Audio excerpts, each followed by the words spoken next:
भाजपने ठरवलं तर एका मिनिटात मागण्या करणाऱ्याला चिरडतील. संजय राऊत यांची बोचरी टीका. एका गृहमंत्रीपदामुळे महाराष्ट्राचे सरकार अधांतरी लटकून पडले. हे कसलं मजबूत सरकार? तुमच्याकडे बहुमताचा आकडा आहे. तुमच्यासोबत अजित पवार आहे. शिंदे गटाचे लोक तुमच्यासोबत आहेत की नाही हे माहीत नाही.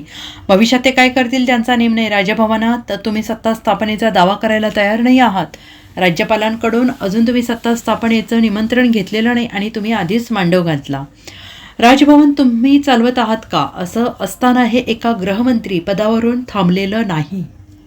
हे ज्या मागण्या करत आहेत त्यावर भाजपने ठरवलं तर एका मिनिटात त्यांना चिरडून टाकतील असा टोला लगावत शिवसेना ठाकरे गटाचे खासदार संजय राऊत यांनी घणाघाती टीका केली आहे. फक्त गृहमंत्रीपद सरकार स्थापनेमधला विषय असू शकत नाही.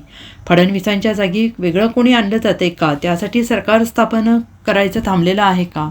उद्यापर्यंत या सगळ्याचा उलगडा व्हायला हवा, नाहीतर आम्ही आमचं पुस्तक उघडू असा इशारा संजय राऊत यांनी दिलेला आहे. शिंदेंना गृहमंत्रीपद यासाठी हवं आहे कारण त्यांना पोलिसांचं सलाम हवे आहेत आणि या पदाचा वापर करून त्यांना खोटे गुन्हे दाखल केले, दहशत निर्माण केली. त्याच यंत्रणेचा वापर करून पुढे जाऊन ते भाजपच्या अंगावर जाऊ शकतात. ही त्यांची वृत्ती आणि विकृतीसुद्धा अशी आहे. मला कळत नाही, भारतीय जनता पक्ष जगातला पहिला क्रमांकाचा पक्ष, नरेंद्र मोदींसारखा मजबूत नेता, अमित शहांसारखा मजबूत नेता, महाराष्ट्रात देवेंद्र फडणवीस वगैरे वगैरे वगैरे, एका गृहमंत्री पदावरून या महाराष्ट्र राज्याचं सरकार अधांतरी लटकून पडलेलं आहे. हा, हे कसले मजबूत लोक आहेत? मग कोण आहेत समोर? तुमचं स्वतःचं बहुमत आहे.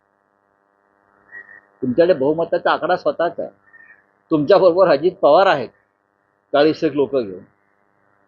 शिंदे गटाचे लोक आहेत नाहीत मला माहीत नाही भविष्यात काय करतील. पण बहुमत असतानाही 15 दिवस तुम्ही शपथ घेत नाही, राज्याला सरकार देत नाही, राजभवनामध्ये सत्ता स्थापनेचा दावा तुम्ही करायला तयार नाही अद्याप. तुमचे जे समर्थक आमदार आहेत त्यांची नावं तुम्ही द्यायला तयार नाही. राज्यपालाकडून तुम्ही सरकार स्थापनेचं निमंत्रण घेतलेलं नाही आणि तुम्ही मांडव घातला. काय प्रकार आहे? राजभवन तुम्ही चालवताय का? आणि हे एका गृहमंत्री पदावरून थांबलेलं नाही आहे. तुम्ही लक्षात घ्या.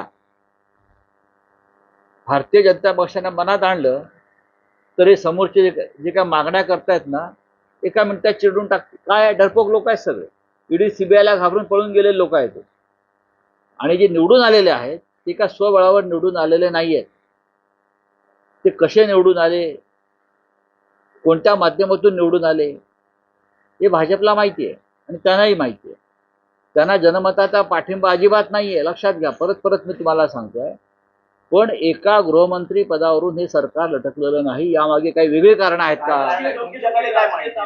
आमच्याकडली माहिती आम्ही देऊ ना. पण फक्त एक गृहमंत्री पद हा वादाचा विषय सरकार स्थापनेमधला असू शकत नाही. अनेक राज्यामध्ये भारतीय जनता पक्षानं सरकार बनवलेली आहेत. आपल्या मित्रांबरोबर बनवली आहेत, स्वतंत्रपणे बनवली आहेत.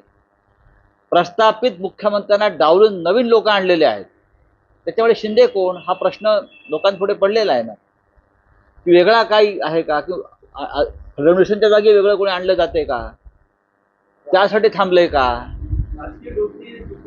तर या सगळ्या गोष्टीचा उलगडा उद्यापर्यंत व्हायला पाहिजे, नाहीतर आम्ही ते पुस्तक आमचं बंद आहे ते उघडू.